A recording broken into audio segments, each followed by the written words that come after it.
الو. ايه يا ماما؟ معرفش، مقريفه كده وقايمه مش في المود. استغفر الله. ماما هو انت كل ما تكلميني ما عندكيش غير الموضوع ده تتكلمي فيه؟ طب الراجل هو نفسه متفهم. لعلمك بقى، لولا ان انت سهرتي امبارح كان عندي استعداد ان انا اخلص الموضوع ده. نعم. مامته كلمتك ليه ان شاء الله بقى؟ وانت يا ماما بتكلمي طنط سهام ليه بس؟ طيب يعني ايه كلمتها ليه؟ ولا اكلم مين؟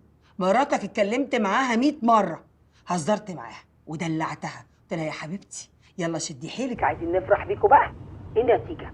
انك عايش مع مراتك بقالك شهر زي اختك بالظبط، ده يرضي مين ده؟ يا ماما حضرتك ما تعرفيش لما رحت لخالي وفيق قال لي ايه؟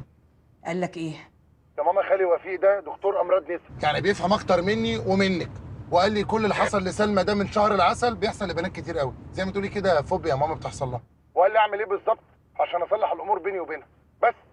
وانا يعني يا ماما حاسس ان الموضوع ابتدت تظبط يعني بيننا وبين بعضينا، فرحت انت رايحه مكلمه طنط سهام. ممكن اعرف بقى حضرتك قلت لها ايه؟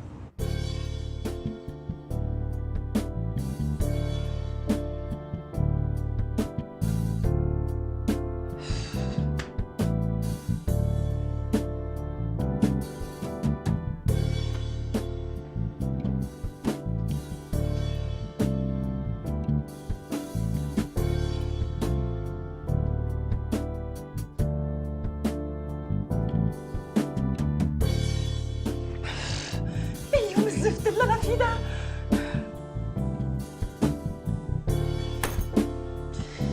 دي النيله.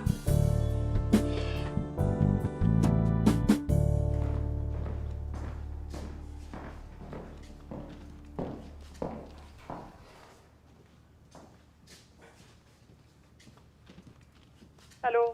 الو. ايوه يا نور. هاي سلمى، ايه مالك؟ ايه مالي؟ في ايه؟ يعني بتردي بعصبيه. مش عارفه كده، اليوم النهارده غريب قوي. كل ما اجي البس اي حاجه بتطلع وحشه جدا عليا. حاسه ان انا تخنانه، ده غير الدرج المنيل اللي مش عايز يفتح ده. طب ممكن تنجزي عشان عندنا ميتينجز كتيره قوي النهارده. طب يلا يلا انا جاي. باي باي.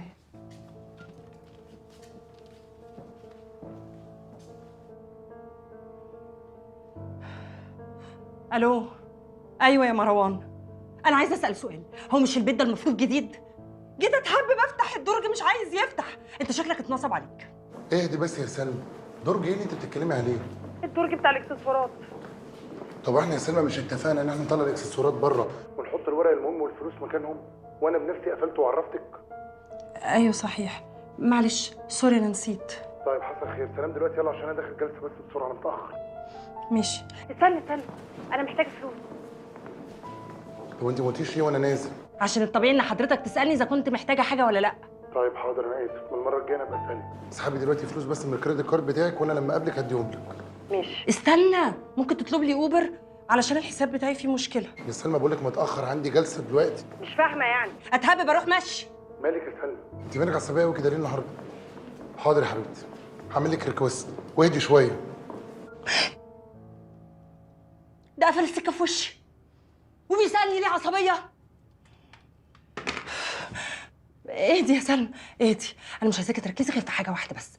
فرح الشربطلي. فرح ايه؟ الشربطلي. يلا شويه طاقه ايجابيه. هما بيعملوها ازاي؟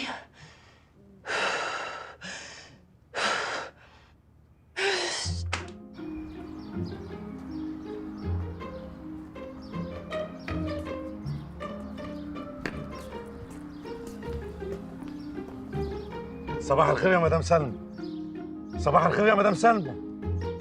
في حاجه يا عم جميل؟ لا مفيش حاجة، أنا بصب على سعادتك بس. صباح النور، تؤمر بحاجه؟ ربنا يخليك، الأمر لله وحده. بقول لك ايه يا عم جميل، لو عايز تفكرني ان احنا اول الشهر فانا فاكره كويس قوي. بكره بالكتير فلوس الصيانه هتبقى عندك. يا مدام أنا قلت حاجة واحدة من المؤاخذة، يعني هي فلوس الصيانة بحطها في جيبي، والله أنا بصبح عادي. يعني لله في لله. خلاص يا سيدي، انا اللي مفتريه، انا اللي مفتريه خلاص. لا إله إلا الله، اهدي يا مدام مش كده، أنا ما اقصدش حاجة، وعلى العموم أنا آسف إني صبحت عليكي. خلصنا يا عم جميل، خلصنا. لا حول ولا قوة إلا بالله، مجنونة دي ولا إيه؟ احمد مش هتقرف.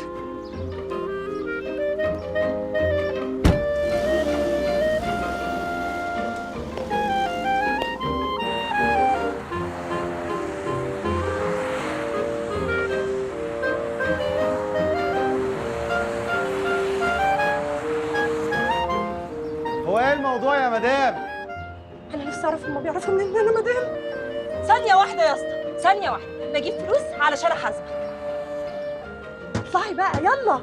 اصبري يا مدام، سيب المكنه تاخد وقتها، دلوقتي تطلع فلوس. انت مالك انت؟ تتدخل ليه حضرتك؟ انا اسف، انا قصدي اساندك معنويا. تساندني ايه؟ ناقصاك هي. يا مدام يلا عشان انا لازم امشي. يخرب بيت المدام وسنين المدام. يا استاذ ثانيه واحده، المكنه اللي راضيه تطلع الفلوس ولا بتطلع الكارت؟ خلاصي بقى. حضرتك ما تخبطيش كده على المكنه، لانك لما تخبطي على المكنه كده مش هيحصل اي حاجه. واضح ان المكنه بلعت الكارت. حاولي تكلمي البنك بسرعه عشان يقدروا يساعدوك.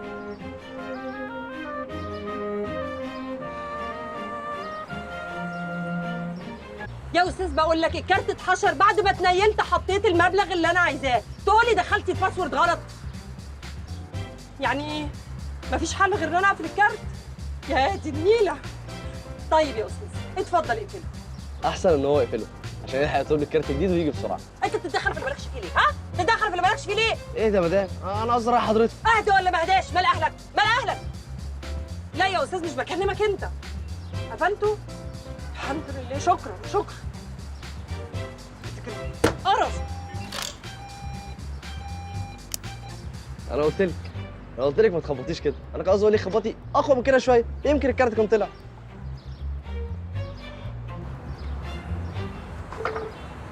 خلاص بقى، هو ساعات كده بيبقى في ايام بتقفل في وش الواحد.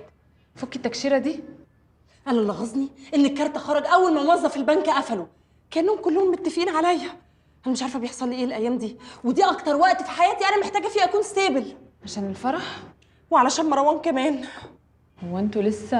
ايوه لسه، بس على فكره انا وعدته ان انا مستعده اخلص الموضوع ده ال5 ايام الجايين. انت يعني منشنه على ال5 ايام اللي هنحسم فيهم الكوتيشن بتاعت الشربطلي؟ لا ما انا عادي خلاص، عادي عادي، انا ما بقتش خايفه على فكره. واضح. اهلا اهلا اهلا، الحمد لله على السلامه يا مدام. الحمد لله على سلامتك انت يا مستر ناير. ويا ترى بقى جايه متاخره ليه يا مدام؟ هو ايه حكايه مدام دي؟ هو حضرتك نسيت اسمي ولا ايه؟ لا انت اللي نسيتي، احنا اتفقنا عليه. فاكره لما جيتي تشتغلي معايا في الاول ما قلتليش انك على وش جواز؟ وانا على فكره ما كذبتش، والحاجات دي اسمها ونصيب وبتيجي فجاه. اكيد يعني لما هيجي لي عريس انا مقتنعه بيه مش هرفضه، علشان لما جيت اشتغل مع حضرتك قلت لك ان انا مش على وش جواز، بس انا قلت لك ان انا مخطوبه، فطبيعي جدا انا بتخطب عشان اتجوز. ويا ترى بقى شغلك هيتاثر قد ايه بالجواز بتاعك ده؟ ما تقلقش يا مستر ناير، شغلي مش هيتاثر خالص بالجواز. وناويه تخلفي بسرعه ولا هتبقي عاقله وتستني شويه؟ هو ايه الموضوع بالظبط؟